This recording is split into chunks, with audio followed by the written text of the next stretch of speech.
সর্বপ্রথমে এই যে ব্লেডটা বরাবর মাঝখানে রাখবেন। এরপর আপনারা ফল কিংবা পেঁয়াজ, রসুন, আদা, কাঁচামরিচ কিংবা সবজি আস্তে করে সাইড দিয়ে দিবেন। আবার গাজর কিন্তু অনেক শক্ত, পেয়ারাও অনেক শক্ত। আপনারা শক্ত গাজর এবং পেয়ারাগুলো একটু ছোট করে টুকরা করে দিবেন, কারণ এগুলো ব্লেডে আটকে যেতে পারে। আর যদি আটকে যায় তাহলে আপনাকে একটু জোরে কষ্ট করে চাপ দিতে হবে। আর যদি শাক সবজি, পেঁয়াজ, রসুন এগুলো কাটেন একদম ইজিলি, কষ্টই হবে না, মাত্র দিবেন আর হয়ে যাবে ইনশাআল্লাহ। আমরা এখানে পেয়ারা, আপেল আর গাজর দিয়েছি, আপনাদেরকে দেখাচ্ছি।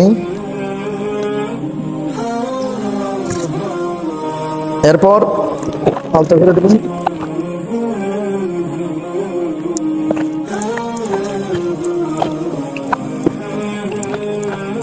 মুহূর্তে কিমা হয়ে যাবে ইনশাল্লাহ। এটা ফল, যার কারণে একটু জোরে চাপ দিতে হয়েছে, কারণ এখানে গাজর আর পেয়ারা আছে। আর যদি আপনি শাক সবজি এবং পেঁয়াজ, রসুন, আদা, কাঁচামরিচ দেন তাহলে আপনার অল্প করে চাপ দিলেই হয়ে যাবে ইনশাল্লাহ। দেখুন অলরেডি একদম কিমা হয়ে গেছে ইনশাআল্লাহ।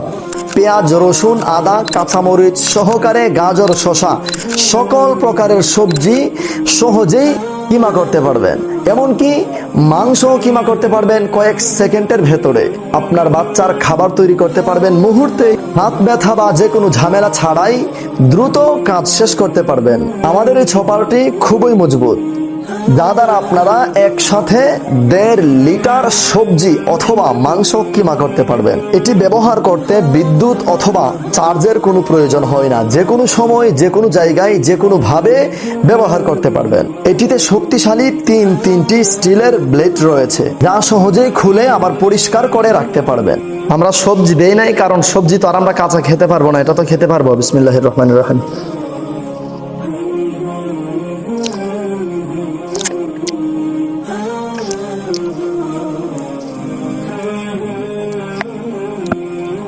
মাশাআল্লাহ।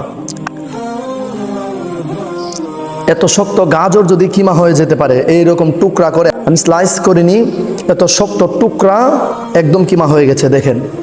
আর যদি আপনি স্লাইস করে দেন তাহলে কিন্তু আরো সহজে কিমা হয়ে যাবে এবং খুব তাড়াতাড়ি কিমা হয়ে যাবে ইনশাআল্লাহ। তাই আর দেরি না করে যারা নিতে চান এখনই ইনবক্স করুন অথবা স্ক্রিনে দেওয়া নাম্বারে যোগাযোগ করুন। আসসালামু আলাইকুম ওয়া রাহমাতুল্লাহ।